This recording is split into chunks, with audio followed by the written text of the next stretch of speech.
today? It's Love, and today we are on engines of Amtrak EMD SDP40F. Whatever this is. Angel Brock, you've been begging that I do this playlist. But I'm not just going to run down through it because that's going to take forever. But I will just do it one by one for you because you want this for a long time now. And so has another person. I think her name is Marla. But I'm doing it for you because you stick around, and I love and respect you for that, sticking around for all these videos, whether it be train or other videos and stuff. Can we get at least 2 likes on this video? That really helped me a lot. So without further ado, wait, am I recording? I am. So without further ado, here we go!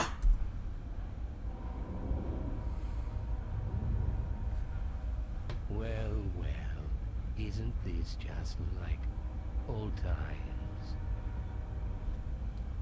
Let's just say your hour has come again.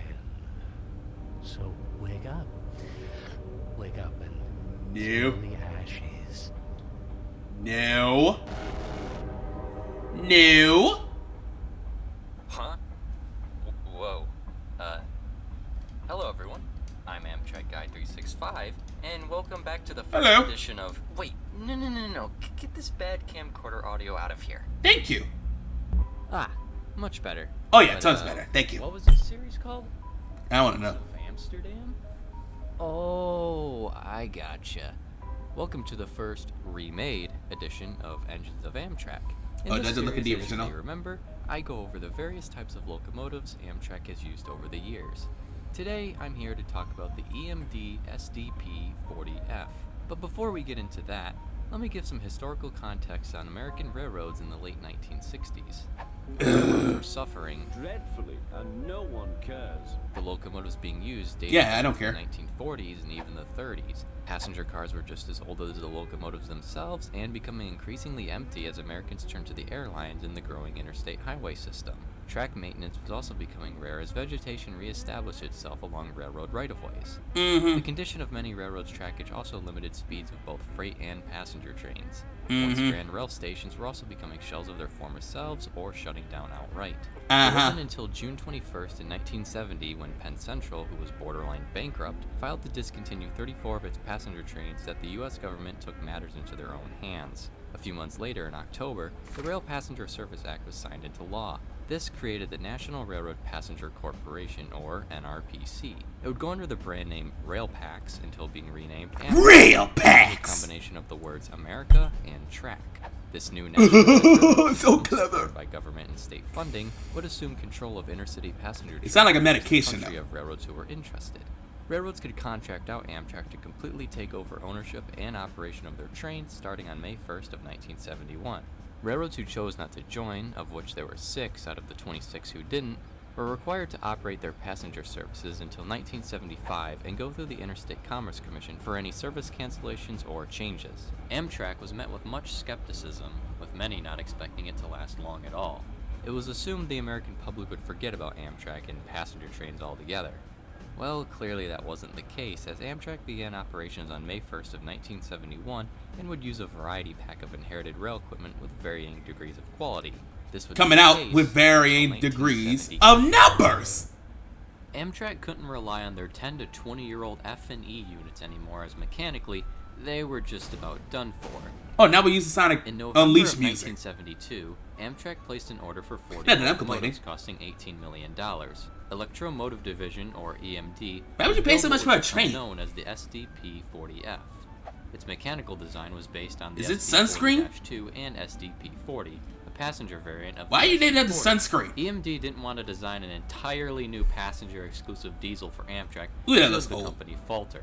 The cowl body was based on the FP45 and F45 locomotive, used to power the Santa Fe Railway's exclusive Super Chief and El Capitan. This body type was perceived as more aesthetically pleasing when mixed with passenger trains. The units were also built for easy conversion to freight service should Amtrak cease operations, as was a common belief at the time. EMD's new product then went into service for Amtrak beginning in June of 1973. Regarding technical specifications, the SD stood for Special Duty, P for Passenger, 40 for Model 40, and F for having a full-width cowl body. The SDP40F was rated for a top speed of 95 to 100. Like anybody's gonna remember that. I forgot it already. By an EMD 645E3 16-cylinder engine producing 3,000 horsepower. The locomotive comes in at a hefty weight of 396,000 pounds. It has a length of 72 feet 4 inches, width of 10 feet 4 inches, and a height of 15 feet and 7 inches. The locomotive came equipped with you guys gonna remember this? Because I won't. Rear, along with a I'm already forgetting. US gallon water tank just ahead of them. This was due to Amtrak's inherited passenger equipment still being steam heated. Lastly, the units came equipped I mean, look at with this. 11 Numbers, SD40 numbers, airborne. and even more numbers. Look at that. More numbers. Come on. Even more numbers.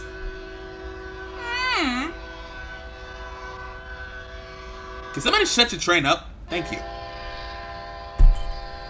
I will throw this cup at you. Sandwich. Initially, Amtrak placed their new locomotives out west. Don Ross, you loser. However, a second batch of SDP40Fs, numbering in at 110, costing $50 million, this brought Amtrak. Who pays this much for a stinking train? 50. They had the Why are they so from expensive? 500 to 649.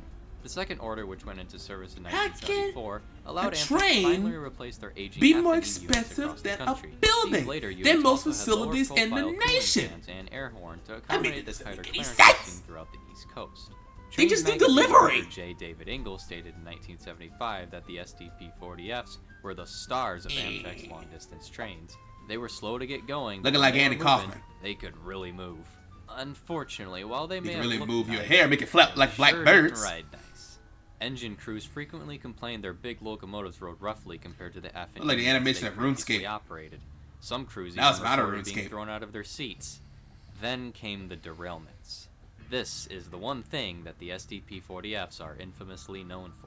Between 1974 and 76, Then why do I Amtrak, keep the EMD, using the them? Association of American Railroads and the Federal Railroad Administration investigated. They got the so many of search these just cause for the rough trains. riding and continuous Trains The in investigation America. revealed a number of possible causes. One was the constant lateral or side-to-side movement of water sloshing around in the steam generator's water tank. This would end up causing the locomotive to have more weight on one side than the other and sway and shake as it ran. One of the Why would you FRA's have that? investigations figured that harmonic vibrations between the heavyweight SDP40F and the lightweight passenger or baggage car behind it caused derailments.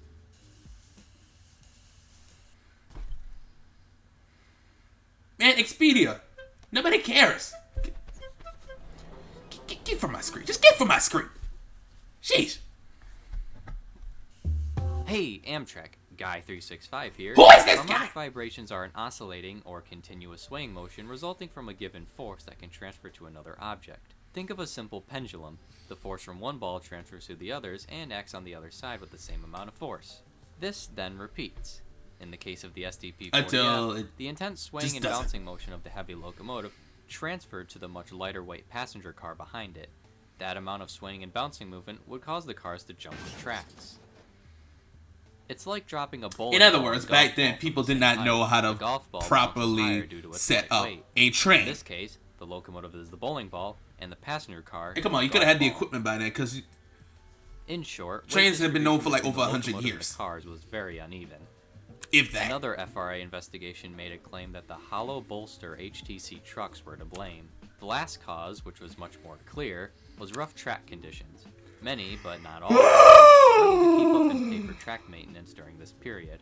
The Santa Fe, for example, didn't have much, if anything, to complain about regarding the big Amtrak unit. I used to hear about On the Santa flip Fe side, trains Burlington more than Northern, the anything else chassis growing system, up. And Louisville and Nashville experienced major issues with the 40Fs.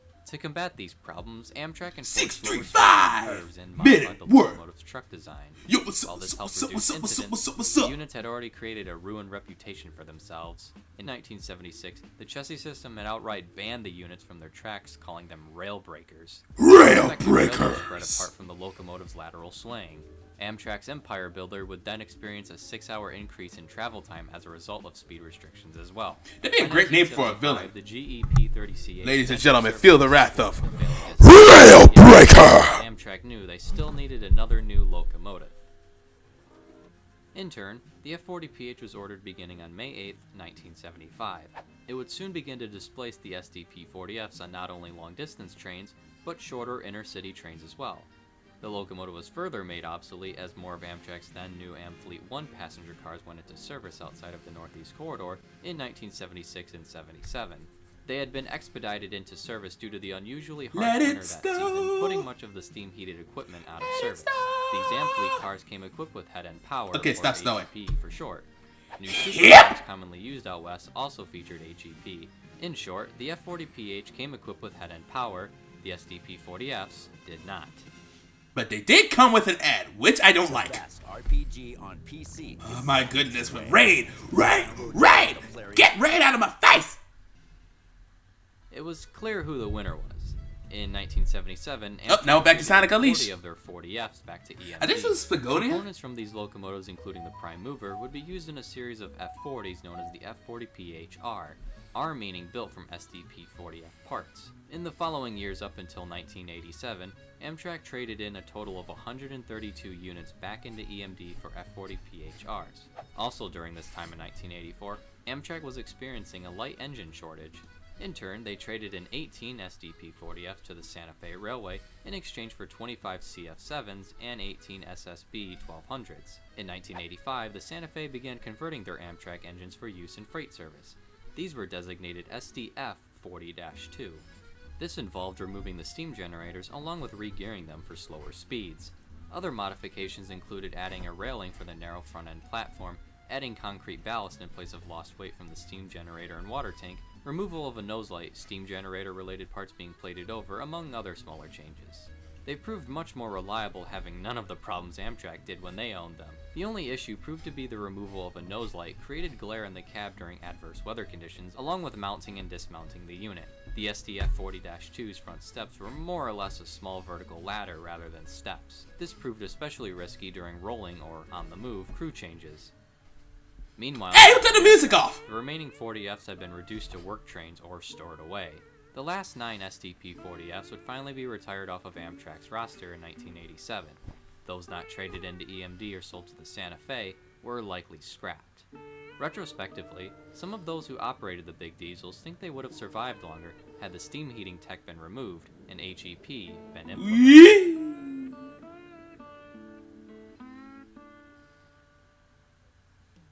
In 1988, the Santa Fe began to remedy some of the lingering problems with their modified units. They implemented the nose light. You're always gonna have a problem with trains. We got problems with They problems with added everything in the world. the nose. This once again allowed. And I'm crews to joking, and I'm modify also the being unit and serious enter about through that. the nose as was preferred. In 1995, after the Burlington Northern Railroad and Santa Fe merged to create Burlington Northern Santa Fe, the What a name. SDF-40-2s were renumbered to BNSF specifications. Say that 5 However, times fast. The first unit I will not. retired in 1999 after a low-speed derailment bent the frame and experienced significant body damage.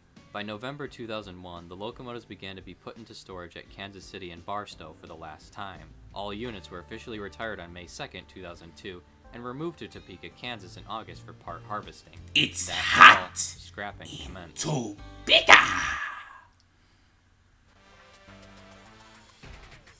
How dare you put GoDaddy in my face?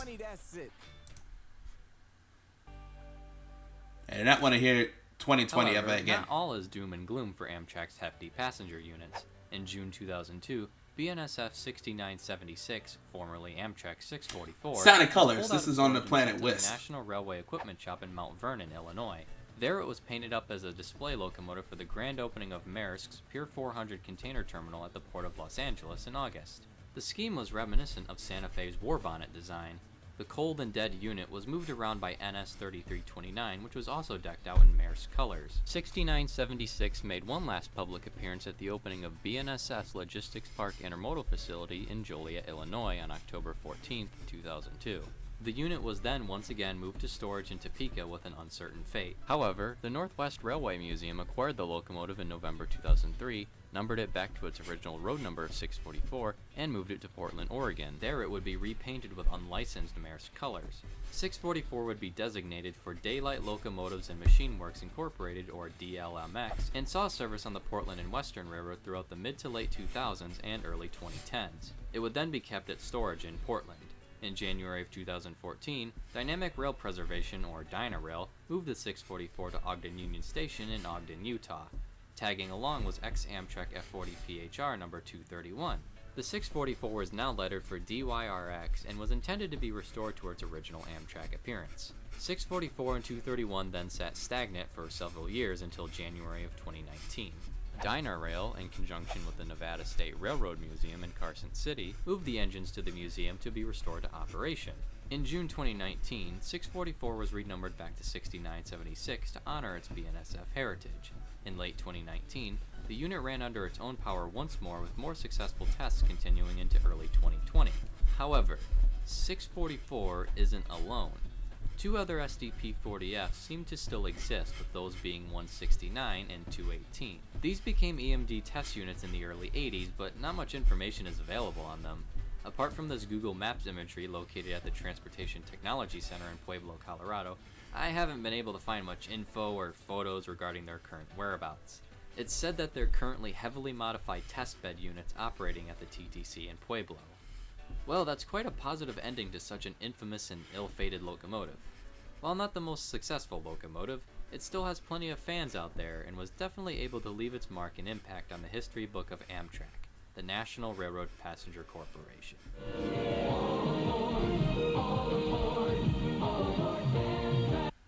Urban Amtrak!